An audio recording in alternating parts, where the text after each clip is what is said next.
कर उपेक्षा कर दी है कि जाओ जो मन में आवे करो, अब हम क्या करें।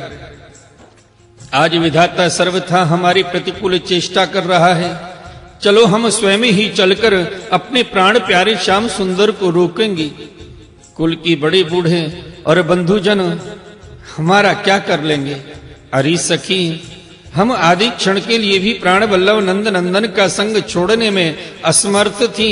आज हमारे दुर्भाग्य ने हमारे सामने उनका वियोग उपस्थित करके हमारे चित्त को विनष्ट एवं व्याकुल कर दिया है।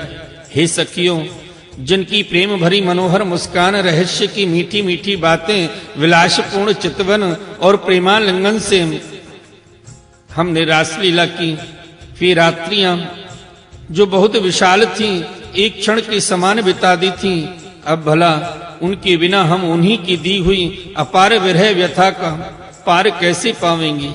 एक दिन की नहीं, प्रतिदिन की बात है। सायंकाल में प्रतिदिन वे ग्वाल वालों से घिरे हुए बलराम जी के साथ वन से गौवें चराकर लौटते हैं।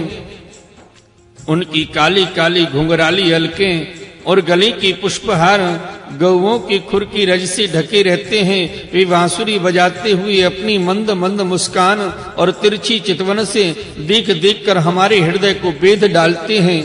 उनके बिना भला हम कैसे जी सकेंगे। श्री सुखदेव जी कहते हैं, हे परीक्षित, गोपियां वाणी से तो इस प्रकार कह रही थी, परंतु उनका एक एक मनोभाव भगवान श्री कृष्ण का स्पर्श उनका आलिंगन कर रहा था। वे विरह की संभावना से अत्यंत व्याकुल हो गई और लाज छोड़कर हे गोविंद, हे दामोदर, हे माधव इस प्रकार ऊंची आवाज से पुकार पुकार कर सुललित स्वर से रोने लगी। गोपियां इस प्रकार रो ही रही थीं। रोते रोते सारी रात बीत गई। सूर्योदय हुआ। अक्रूर जी संध्या बंधन आदि नित्य कर्मों से निवृत्त होकर रथ पर सवार हुए और उसे हाँक ले चले। नंद बाबा आदि गोपों ने भी दूध, दही, मक्खन, घी आदि से भरे मटके और भेंट की बहुत सी सामग्रियां ले ली तथा वे छकड़ों पर चढ़कर उनके पीछे पीछे चले। इसी समय अनुराग के रंग में रंगी हुई गोपियां अपने प्राण प्यारे श्री कृष्ण के पास गईं और उनकी चितवन मुस्कान आदि निरख कर कुछ कुछ सुखी हुई। अब वे अपने प्रियतम श्याम सुंदर से कुछ संदेश पाने की आकांक्षा से वहीं खड़ी हो गईं। यदुवंश शिरोमणि भगवान श्री कृष्ण ने देखा कि मेरी मथुरा जाने से गोपियों के हृदय में बड़ी जलन हो रही है, वे संतप्त हो रही हैं।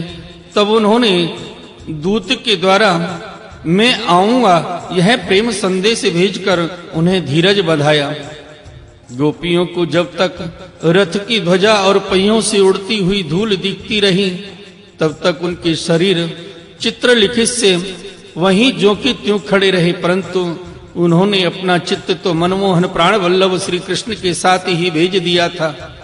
अभी उनके मन में आशा थी कि शायद श्री कृष्ण कुछ दूर जाकर लौट आए, परंतु जब नहीं लौटे तब वे निराश हो गईं और अपने अपने घर चली आईं। परीक्षित, वे रात दिन अपने प्यारे श्याम सुंदर की लीलाओं का गान करती रहती और इस प्रकार अपने शोक संताप को हल्का करती।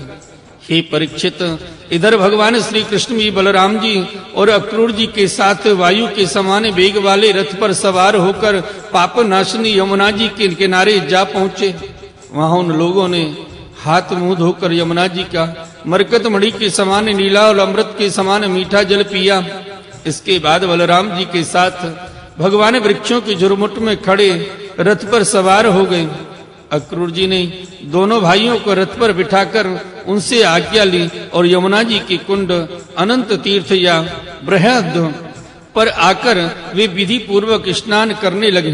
इस कुंड में स्नान करने के बाद वे जल में डुबकी लगाकर गायत्री का जप करने लगे। उसी समय जल के भीतर अक्रूर जी ने देखा कि भगवान श्री कृष्ण और बलराम दोनों भाई एक साथ ही बैठे हुए हैं। अब उनके मन में यह शंका हुई कि वसुदेव जी के पुत्रों को तो मैं रथ पर बिठा के आया हूं, अब वे यहाँ जल में कैसे आ गए।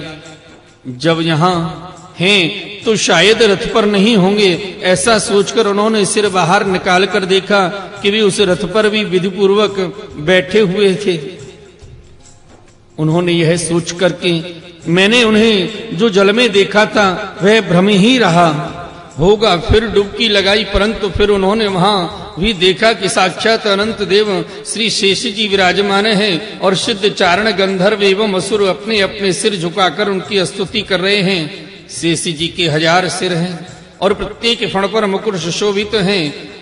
कमल नाल के समान उज्जवल शरीर नीलांबर धारण किए हुए हैं और उनकी ऐसी शोभा हो रही है मानो सहस्त्र शिखरों से युक्त श्वेतगिरी कैलाश शोभायमान हो।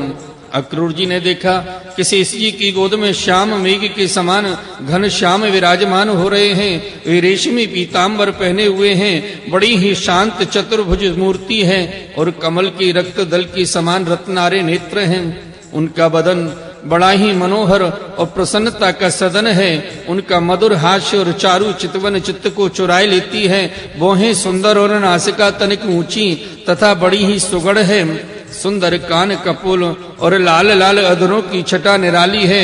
बाहें घुटनों तक लंबी और हिष्ट पुष्ट हैं। कंधे ऊंचे और वक्षस्थल लक्ष्मी जी का आश्रय स्थान है। शंख के समान उतार चढ़ाव वाला श्रोल गला, गहरी नाभि और त्रिबली युक्त उदर पीपल के पत्ते के समान शोभायमान है।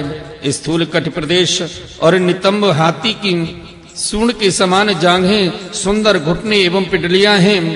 एड़ी के ऊपर की गांठें उभरी हुई हैं और लाल लाल नखों से दिव्य ज्योतिर्मय किरणें फैल रही हैं। चरण कमल की अंगुलियां और अंगूठे नई और कोमल पंखुड़ियों के समान सुशोभित हैं।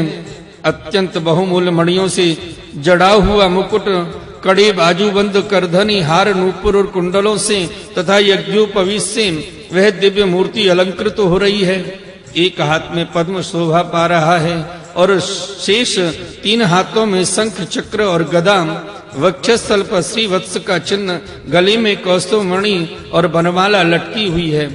नंद सुनंद आदि पार्षद अपने स्वामी सनकादिक परम ऋषि परम ब्रह्मा महादेव आदि देवता सर्वेश्वर मरीच आदि 9 ब्राह्मण, प्रजापति और प्रहलाद नारद आदि भगवान के परम प्रेमी भक्त तथा 8 वसु अपने परम प्रियतम भगवान समझकर भिन्न भिन्न भावों के अनुसार निर्दोष वेदवाणी से भगवान की स्तुति कर रहे हैं। साथ ही लक्ष्मी, पुष्टि, सरस्वती, कांति, कीर्ति और तुष्टि अर्थात ऐश्वर्य, बल, ज्ञान, श्री, यश और वैराग्य, ये सठेश्वर्य रूप शक्तियां, इला, संधनी रूप पृथ्वी शक्ति, ऊर्जा, लीला शक्ति, विद्या अविद्या जीवों के मोक्ष बंधन में कारण रूपा वही रंग शक्ति, लाधनी सविति, अंतरंगा शक्ति और माया आदि शक्तियां मूर्तिमान होकर उनकी सेवा कर रही हैं। भगवान की यह झांकी निरखकर अक्रूर जी का हृदय परमानंद से लबालब भर गया। उन्हें परम भक्ति प्राप्त हो गई। सारा शरीर हर्षावेश से पुलकित हो गया। प्रेम भाव का उद्वेग होने से उनके नेत्र आंसू से भर गए। अब अक्रूर जी ने अपना साहस बटोर कर भगवान के चरणों में सिर रखकर प्रणाम किया और वे उसके बाद हाथ जोड़कर बड़ी सावधानी से धीरे धीरे गदगद स्वर से भगवान की स्तुति करने लगे। बोलिए बाल कृष्ण भगवान की जय। बोलिए श्रीमद् भागवत महापुराण की जय। आइए भक्त वृंदो, श्रीमद् भागवत महापुराण के 10वें स्कंद में 40वें अध्याय अक्रूर जी के द्वारा भगवान श्री कृष्ण की स्तुति का प्रसंग श्रवण करते हैं। अक्रूर जी बोले, प्रभु आप प्रकृति आदि समस्त कारणों के परम कारण हैं। आप ही अविनाशी पुरुषोत्तम नारायण हैं तथा आपके ही नाभि कमल से उन ब्रह्मा जी का आविर्भाव हुआ है जिन्होंने चर चराचर जगत की सृष्टि की है। मैं आपके चरणों में नमस्कार करता हूँ। पृथ्वी, जल, अग्नि, वायु, आकाश, अहंकार, महतत्व, प्रकृति, पुरुष, मन, इंद्रिय, संपूर्ण इंद्रियों के विषय और उनके अधिष्ठात्र देवता, यही सब चराचर जगत तथा उसके व्यवहार के कारण हैं। और ये सब के सब आपके ही अंग रूप हैं। प्रकृति और प्रकृति से उत्पन्न होने वाले समस्त पदार्थ इदम वृत्ति के द्वारा ग्रहण किए जाते हैं, इसलिए ये सब अनात्मा हैं। अनात्मा होने के कारण जड़ हैं और इसलिए आपका स्वरूप नहीं जान सकते। क्योंकि आप तो स्वयं आत्मा ही ठहरे। ब्रह्मा जी अवश्य ही आपके स्वरूप हैं, परंतु वे प्रकृति के गुण रजस से युक्त हैं, इसलिए वे भी आपकी प्रकृति का और उसके गुणों से परे का स्वरूप नहीं जानते।